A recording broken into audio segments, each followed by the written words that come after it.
Hello friends, स्वागत है आप सबका आपके यूट्यूब चैनल पे। आज हम लोग देखेंगे कि जो ये बिहार राज्य शिक्षक स्थानांतरण नियमावली 2026 आई है, इसमें कितना शिक्षकों को फायदा होने जा रहा है। पहली बात तो ये समझिए कि ये जो नियमावली है, इसमें कुछ ऐसे पॉइंट रखे गए हैं जिससे ऐसा लग रहा है कि शिक्षकों का ट्रांसफर हो पाना थोड़ा सा कॉम्प्लिकेटेड है।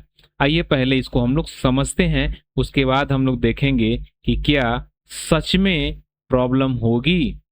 चलिए शुरू करते हैं। यदि आप चैनल पर नहीं हैं तो चैनल को सब्सक्राइब और लाइक और कमेंट जरूर कीजिए।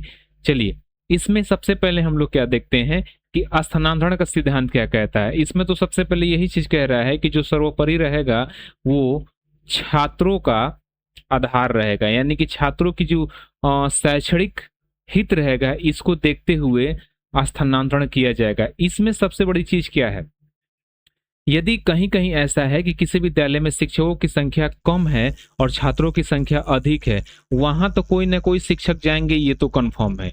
यदि मान लीजिए कहीं पे शिक्षक कम है, यदि शिक्षक कम है और छात्र ज्यादा हैं, तो जाहिर सी बात है कि वहां पे शिक्षक ट्रांसफर करके जाएंगे। लेकिन यदि कोई भी शिक्षक जहां पे है वहां पे बच्चों की संख्या ऑलरेडी कम है और वहां से वो चाहता है कि अपना ट्रांसफर लेके किसी और विद्यालय में जाए, तो उसका ट्रांसफर होना मुश्किल है।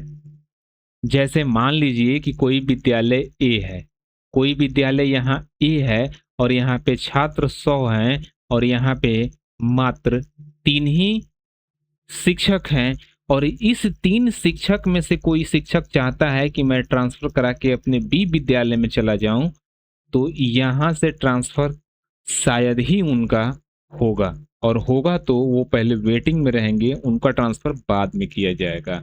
क्यों? क्योंकि जब तक यहाँ 100 बच्चों पे मानक के रूप में 4 टीचर्स ऑलरेडी नहीं हो जाएंगे, ठीक, यानी जिनको ट्रांसफर कराना है उनको लेकर कितना होना चाहिए, 5 होना चाहिए, तब यहाँ से एक कहीं शिक्षक बी में ट्रांसफर होके जा सकेंगे।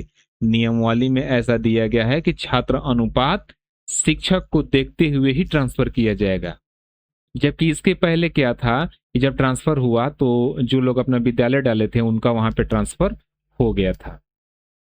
दूसरा पॉइंट क्या कह रहा है कि आप अधिकार का दावा नहीं कर सकते हैं कि यह मेरा अधिकार है, मैंने स्थानांतरण का फॉर्म अप्लाई कर दिया है तो मुझे ट्रांसफर चाहिए ही चाहिए। ये आप दावा नहीं कर पाएंगे।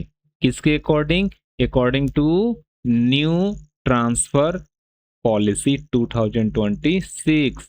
उसमें स्पष्ट कहा गया है शिक्षक क्या करेगा, शिक्षक द्वारा अधिकार के रूप में दावा नहीं किया जा सकता है। यानी आप ये नहीं कहेंगे कि हम फॉर्म भरे हैं तो मेरा ट्रांसफर होना ही चाहिए। ये ट्रांसफर कब होगा? जब आप जिस विद्यालय के लिए ट्रांसफर चाहते हैं, जिस ब्लॉक के लिए, जिस विद्यालय के लिए, यदि वहां पे टीचर की संख्या कम है उस पार्टिकुलर विद्यालय में, तब तो हो सकता है, अन्यथा थोड़ा इंतजार करना पड़ सकता है। अब एक और है कि अब कम से कम 5 वर्ष पूर्ण होने पर ही ट्रांसफर किया जाएगा। रेयर केस को छोड़ के, बीमारियों को छोड़ करके कम से कम आपका सेवा काल कितना होना चाहिए? 5 वर्ष का होना चाहिए। अगर किसी विद्यालय में एक शिक्षक अपने विद्यालय का संचालन देख रेख कर रहे हैं, तो वहां से शिक्षकों का ट्रांसफर होना, यानी कि उस एक शिक्षक का ट्रांसफर करा पाना अपना थोड़ा सा अब मुश्किल हो गया है, यानी कि नहीं हो पाएगा यदि केवल एक ही शिक्षक विद्यालय का संचालन कर रहा है तो। क्योंकि जब तक वहां शिक्षक का मानक पूरा नहीं होगा तब तक उस शिक्षक का ट्रांसफर नहीं हो पाएगा। अब हम अगले पॉइंट पे चलते हैं। तो ये चीज तो बहुत दिनों से था कि गृह क्षेत्र में स्थानांतरण वाला सिद्धांत तो सबको मालूम है कि या तो फीमेल है या तो मेल है। जो फीमेल टीचर्स हैं उनको क्या होगा, सेम ब्लॉक, यानी कि सेम ब्लॉक कह लीजिए, यानी कि उनका जो होम ब्लॉक होगा उस होम ब्लॉक में उनको पोस्टिंग की जाएगी। बस उनका क्या होगा, जो उनका पंचायत है उस पंचायत में उनकी पोस्टिंग नहीं होगी, उसके अलावा जो अलग अदर पंचायत हैं उसमें उनकी पोस्टिंग हो जाएगी।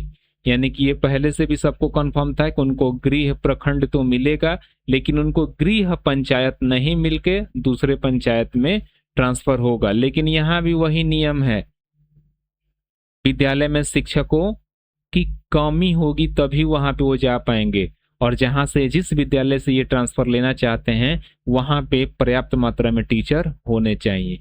और मेल के केस में क्या है, मेल के केस में इनको होम डिस्ट्रिक्ट तो मिलेगा, होम डिस्ट्रिक्ट मिलेगा, लेकिन इसमें इनको होम ब्लॉक नहीं मिलेगा। इनका जो होम ब्लॉक है वो नहीं मिलेगा, इनको अदर ब्लॉक में जो स्कूल का ऑप्शन देंगे उसमें जहां पे टीचर की रिक्ति होगी, मतलब टीचर जहां कम होगा वहां पे इनको भेजा जा सकता है। आगे समायोजन और समानुपातीकरण। देखिए, समायोजन का बहुत पहले से ये प्रयास चल रहा है गवर्नमेंट का, शिक्षा विभाग का, कि जहाँ पे शिक्षक कम है पहले वहाँ पे शिक्षक को समायोजित कर लिया जाए। और पहले हम लोग एक लेवल में लेके आए, यानी कि जो एक लेवल है, स्टैंडर्ड रेशियो जो है, उस रेशियो में सबसे पहले हम लोग क्या करें, टीचर और शिक्षक का जो भी रेशियो है उसको कंप्लीट कर लें। उसके बाद देखा जाएगा तो ट्रांसफर मतलब अन्य टीचर्स का होगा। यानी वही चीज हुआ, मान लीजिए कि दो विद्यालय है ए और ये रहा बी, यहाँ पे यदि 100 स्टूडेंट है, यहाँ पे 110 स्टूडेंट है, और यहाँ पे 6 टीचर हैं, और यहाँ पे मात्र 3 टीचर हैं, तो समझिएगा यहाँ का ट्रांसफर चाहता है तो यहाँ पे आ सकता है, लेकिन यहाँ का ट्रांसफर कराने वाला बी में नहीं जा पाएगा। क्यों? क्योंकि यहाँ पे ऑलरेडी शिक्षक अधिक हैं, इसलिए ए वाले विद्यालय से बी में नहीं जा पाएगा, लेकिन बी वाले विद्यालय से ए में इसलिए चला जाएगा क्योंकि रेशियो के हिसाब से यहाँ अभी भी 2 टीचर की रिक्वायरमेंट है। जब यहाँ 2 टीचर आ जाएंगे तब यहाँ से एक कोई शिक्षक जो ट्रांसफर चाहता है उसका ट्रांसफर हो सकता है। ठीक है, यानी कि वही बात हो गई, जब खाली रहेगा विद्यालय में, यानी कि वहां पे रिक्वायरमेंट रहेगी टीचर की, तभी वो टीचर जा पाएगा। प्रशासनिक आधार पर स्थानांतरण का मतलब क्या हुआ? यदि आपके ऊपर कोई आरोप लगता है या फिर अनुशासनहीनता का आरोप लगता है, चाहे लगातार आप विलंब विद्यालय जाते हैं, तो इस केस में आपको वो ब्लॉक चेंज करा दिया जाएगा, यानी कि इस केस में आपको ट्रांसफर कर दिया जाएगा। यहाँ पे आप यदि नहीं भी चाहते हैं और आपके खिलाफ कोई कंप्लेन कर देता है, तो ऑब्वियस सी बात है कि आपका प्रशासन चाहे कंप्लेन करने पे तो प्रशासन इस पे एक्शन ले सकता है और आपको उस ब्लॉक से हटाया जा सकता है। ठीक, किस केस में? जब आप पे कोई फाइनेंशियल गमन का कोई आरोप हो या फिर अनुशासनहीनता, जैसे बहुत से आज शिक्षक देखने को मिलता है कि बहुत से ऐसे शिक्षक हैं जो खुद नहीं पढ़ाना चाहते हैं और दूसरों को भी वही पॉलिटिक्स में घसीट लेते हैं और उनको भी पढ़ाने से थोड़ा सा डाइवर्ट करते हैं। तो वैसे शिक्षकों को क्या किया जाएगा, उनको प्रशासनिक तौर पे उनका ब्लॉक छोड़ा करके दूसरे ब्लॉक में ट्रांसफर कर दिया जाएगा। या फिर बहुत ऐसे शिक्षक होते हैं जो ये कहते हैं, जो कहावत है ना कि 11 बजे लेट ना 2 बजे भेंट ना, वही हाल है। जो शिक्षक 11 बजे आते हैं 2 बजे चले जाते हैं, वैसे शिक्षकों पे भी अब शिकंजा कसने की तैयारी कर रहा है विभाग। उनका क्या करेगा, वहां से सीधे तौर पे दूसरे ब्लॉक में प्रशासनिक तौर पे क्या कर दिया जाएगा, ट्रांसफर कर देगा दूसरे विद्यालय में। अब त्रिस्तरीय स्थापना समितियां जो हुई हैं, एक जिला स्तर की, एक प्रमंडल स्तर की, एक राज्य स्तर की, जो पहले वाले नियमावली में भी था। जो जिला स्तर की स्थापना समिति होती है, इसका अध्यक्ष कौन होता है? डिस्ट्रिक्ट मजिस्ट्रेट होता है। प्रमंडलीय समिति का प्रमंडल आयुक्त होता है, जबकि राज्य स्थापना समिति का प्राथमिक निदेशक या माध्यमिक निदेशक जो है वर्तमान में वो होंगे। ठीक, अच्छा, ये किनका मतलब किनके प्रति उत्तरदायित्व रखेंगे? तो जिले के भीतर, यानी आप चाहते हैं कि इंटर डिस्ट्रिक्ट सेम डिस्ट्रिक्ट में यदि आप ट्रांसफर चाहते हैं तो आप चाहें तो अपना एप्लीकेशन किसको, डिस्ट्रिक्ट मजिस्ट्रेट को दे करके आप अपना ट्रांसफर यदि रिक्ति है तो करवा सकते हैं। और यदि आप प्रमंडल स्तर पे चाहते हैं तो यानी कि जिले का क्या कहते हैं, अदर जिले में आप जाना चाहते हैं, अपने जिले से इंटर डिस्ट्रिक्ट कराना चाहते हैं, तो इस केस में आपको किसको देना होगा? जो प्रमंडलीय आयुक्त हैं उनको आपको एप्लीकेशन देना होगा। जबकि यदि आप चाहते हैं कि अंतर प्रमंडल, यानी कि एक प्रमंडल से दूसरे प्रमंडल में जाएं, विशेष मामले नीति निर्देशक मतलब जो विशेष मामले हो जाते हैं उसके लिए, तो उसमें आपको सीधे पटना से माध्यमिक निदेशक या फिर प्राथमिक निदेशक के थ्रू ही आप जा सकते हैं। कुल मिला के एक बात देखिए, सब कुछ अब निर्भर हो गया है कहाँ पे, सब कुछ अब निर्भर हो गया है आपके रिक्ति के ऊपर। यदि जिस विद्यालय में आप जाना चाहते हैं वहां पे टीचर की संख्या कम है तो ट्रांसफर होगा, अन्यथा आपका ट्रांसफर वहां नहीं होगा। और दूसरी बात, यदि आपके विद्यालय में शिक्षक पहले से कम है और आप वहां से जाना चाहते हैं तो मान के चलिए कि आपका ट्रांसफर होना मुश्किल है।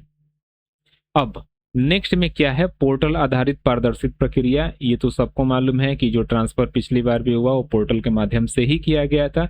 अब की बार भी क्या होगा, पोर्टल ई शिक्षा कोष खुलेगा, उसमें आपसे आवेदन लिए जाएंगे, ठीक। और जो भी आपका ट्रांसफर हो जाएगा तो आपके ट्रांसफर लेटर पे किसका हस्ताक्षर होगा, डीईओ का हस्ताक्षर होगा, ठीक। और इसमें एक और बात कही है कि एक साल में एक बार मार्च महीने में क्या करेगा, जो भी समितियां हैं तीनों समितियां क्या करेंगी, एक बार बैठक करके इस पे चर्चा करेंगी। चलिए, यानी कि जो ट्रांसफर होगा किसके आधार पे होगा, आपका पोर्टल के आधार पे, पोर्टल में ऑनलाइन प्रक्रिया के थ्रू। अच्छा, ये अंक प्रणाली क्या है, अंक प्रणाली है कि आपके कार्य के ऊपर, ठीक है, और आपके जो भी सर्विस है उसके ऊपर, या फिर जो भी आपको पदस्थापन है उसके ऊपर आपको कुछ क्या मिलेगा, वो मिलेंगे, पॉइंट मिलेंगे। जैसे ये हमारे पास क्या है, ये हमारे पास है पदस्थापन के लिए है, ठीक है, कि आप किस स्तर पे हैं। यदि 5 साल आपका हो गया है तो उस पे आपको कुछ रिवार्ड मिल जाएगा। आपका सेवा का अंक देखा जाएगा कि आपकी शैक्षणिक सेवा कैसा है, और कुछ प्रीफरेंसेस हैं जैसे कि मेडिकल की कंडीशन हो गई, कि जो स्पेशल कंडीशन वो 5 या 6 हैं, मेडिकल वाली हो गई, पति पत्नी के आधार पे हो गई, तो इस मामले में भी आपको कुछ पॉइंट मिलेगा, उस पॉइंट के आधार पे भी आपका ट्रांसफर किया जा सकता है, ठीक है। विशेष वरीयता वाला अंक, जैसे कि अभी हम लोग ऊपर देखें टोटल पॉइंट में, यदि आप कैंसर, ओपन हार्ट सर्जरी, अंग transplant, kidney dialysis, brain tumour या पक्षाघात से यदि विशेषित हैं तो आपको कितने अंक मिलेंगे, स्वयं सेल्फ को 20 अंक और पति पत्नी को 10 अंक, यदि आपके कोई आश्रित संतान है तो 10 अंक। वैसे ही दिव्यांगता यदि 80% से 100% है, दृष्टि, अस्थि या श्रवण बाधित, तो आपको 20 अंक स्वयं को मिल जाएंगे। दिव्यांगता पे यदि 60 से 70%, 79% तक है, 40% से 59% है तो 15 और 10, यानी 60 से 79% पे 15 अंक मिलेगा और 40 से 59 तक 10 अंक। विधवा 40+ अविवाहित महिला, एकल अभिभावक को 10 अंक मिलेगा। पति पत्नी सरकारी शिक्षक बिहार से में कार्यरत राज्य कर्मचारी को, पति पत्नी को कितना मिल जाएगा, 15 और 10 अंक। ये अंक है, इसका भी इसमें अब रोल कर दिया गया है। अपील के दायरे क्या होंगे, आप 15 दिनों की समय सीमा है, स्थापना समिति द्वारा लिया गया निर्णय व्यथित कोई भी शिक्षक हस्तांतरण आदेश जारी होने की तिथि से 15 दिन के भीतर प्रमंडलीय आयुक्त या शिक्षा विभाग के सचिव को समक्ष अपील दायर कर सकता है। यदि आपको कोई प्रॉब्लम है तो आप चाहें तो 15 दिनों के अंदर क्या करेंगे, आप एक अपील करेंगे, जो भी आपके प्रमंडलीय आयुक्त हैं, शिक्षा विभाग के जो भी समिति के अध्यक्ष हैं उनके पास आप अपील कर सकते हैं, ठीक, कि मुझे ये प्रॉब्लम है, उसमें आपकी सुनवाई की जाएगी। शिकायत का वैध आधार क्या होगा, शिकायत केवल तथ्यात्मक या प्रक्रियात्मक त्रुटियों जैसे अंक गणना, प्रोफाइल, गृह क्षेत्र असंगति तक ही सीमित होगी। मनपसंद स्कूल आवंटित न होना अपील का कोई वैध अधिकार नहीं होगा। यानी आपको मनपसंद का कोई विद्यालय नहीं मिला, जिस विद्यालय में आप जाना चाहते हैं, यदि उस विद्यालय में आपका ट्रांसफर नहीं हुआ तो आप अपील नहीं कर पाएंगे, ठीक है। केवल किसके लिए अपील होगा, तो यदि आपका अंक गणना में कोई समस्या है, प्रोफाइल में कोई समस्या है, गृह क्षेत्र असंगति है, तो उसमें आप अपील कर सकते हैं। कुल मिला के ओवरऑल देखा जाए तो एक बात तो क्लियर है, ठीक। और ये बात क्या है भाई, तो ये बात एकदम स्पष्टता है कि जब तक आपका क्या बोला जाता है, जब तक आपके पास कोई भी स्कूल जहां आप ट्रांसफर लेना चाहते हैं वहां जब तक रिक्ति नहीं रहेगी तब तक समस्या है कि आपका ट्रांसफर हो पाए।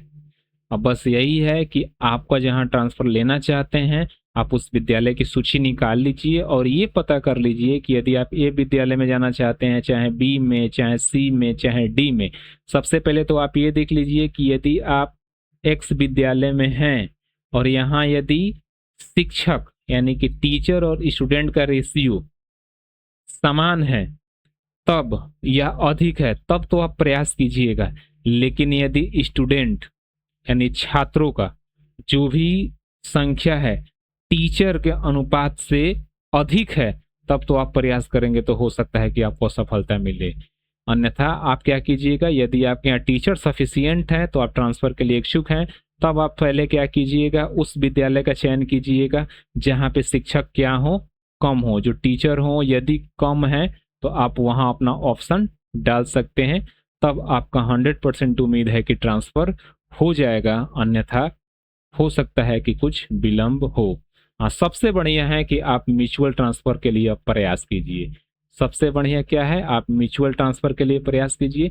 म्यूचुअल यदि आपका कोई मिल जाता है तो सबसे बढ़िया रहेगा, क्योंकि इस पॉलिसी के अनुसार बहुत कम उम्मीद है कि बहुत बच्चों का ट्रांसफर हो पाएगा। आपको क्या लगता है इसके बारे में कमेंट सेक्शन में जरूर बताएं, ताकि पता चले कि आपकी क्या राय है। धन्यवाद दोस्तों।